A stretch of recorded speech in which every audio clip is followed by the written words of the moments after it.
Okay, hello, and welcome to page 12 of volume 2 of my graphic novel of comic strips titled Founder. Doing this on a Thursday. I'm getting used to this new schedule, this new time that I have to do this with.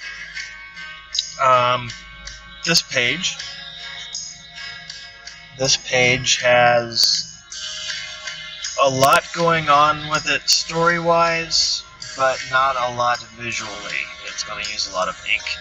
I changed perspective when I did this page. I switched from like a third-person narrative to more of a first-person from kid's point of view, KIDS point of view.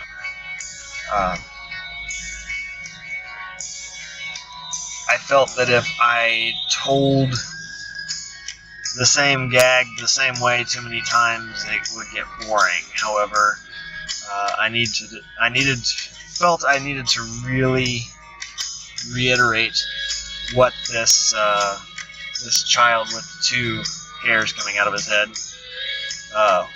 the evil one, was like, and that he was really evil.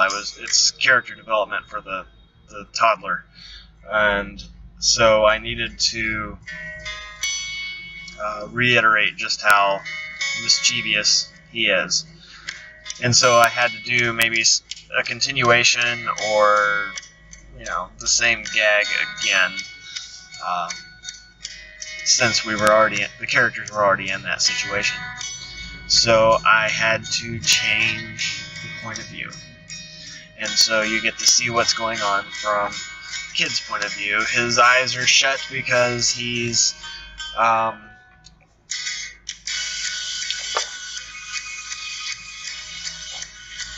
he's been knocked out, and this is him, waking up from that again.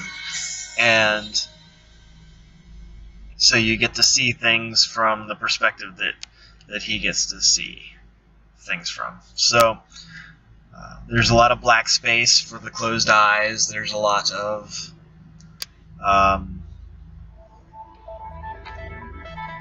seeing things from a weird angle, weird point of view. And so, yeah, it's just interesting to see the story that I'm telling from different characters' points of view. And I think that that's a fun part of writing.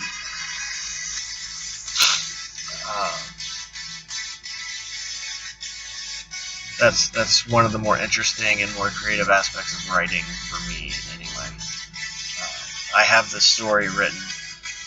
I've had it written for a few years now. But to sit down and actually make it, you start to see things, and in between then and now, I've grown a little bit as a storyteller, I think. A little bit, not much. I'm not winning a Pulitzer, I don't think, anytime soon. But I have improved, and so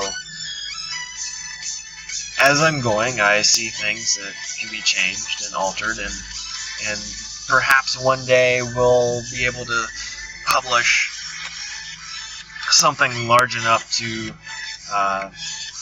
let you see the difference between what I originally wrote and what got published.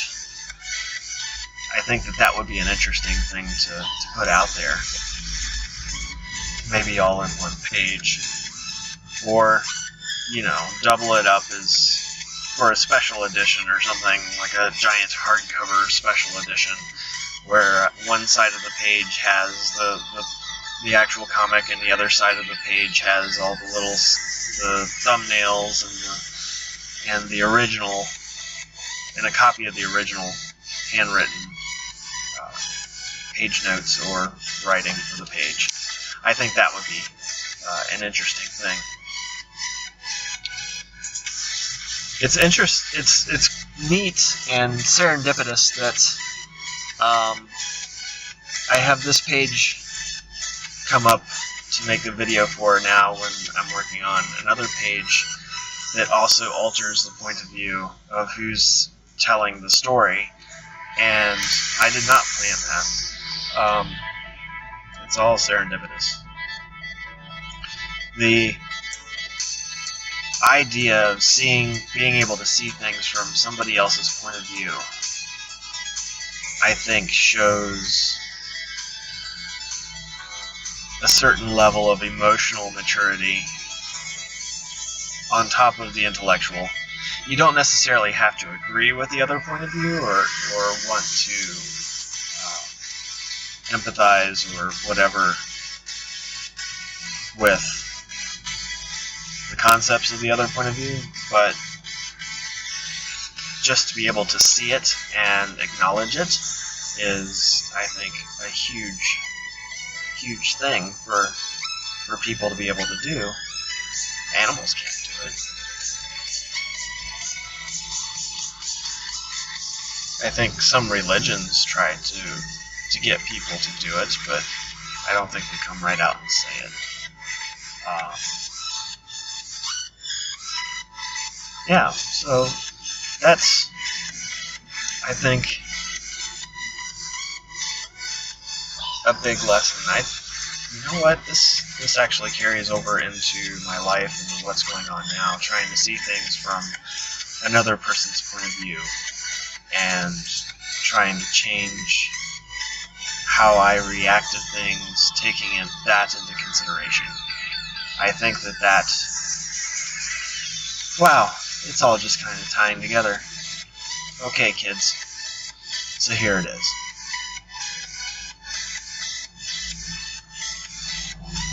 To get along with others, you have to take into consideration what other people are thinking, feeling, and doing, or trying to do. The best way to love someone is to try to understand them.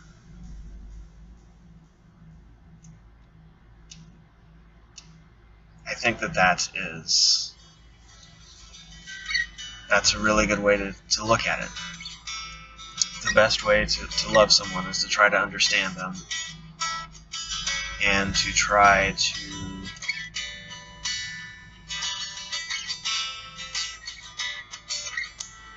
change or adapt yourself to helping them achieve what they want to do. I think that if you work more on the other person, the idea is that they will help you work on you as well.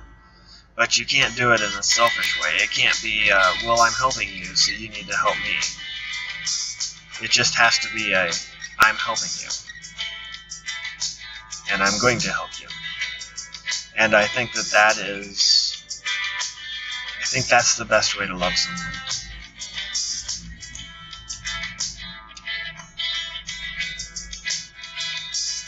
Yeah, I think that's it. Obviously, learn love languages, learn how to speak and hear love languages, and go from there. But I think I'm going to go with understanding the other person's point of view and trying to do your best to help them.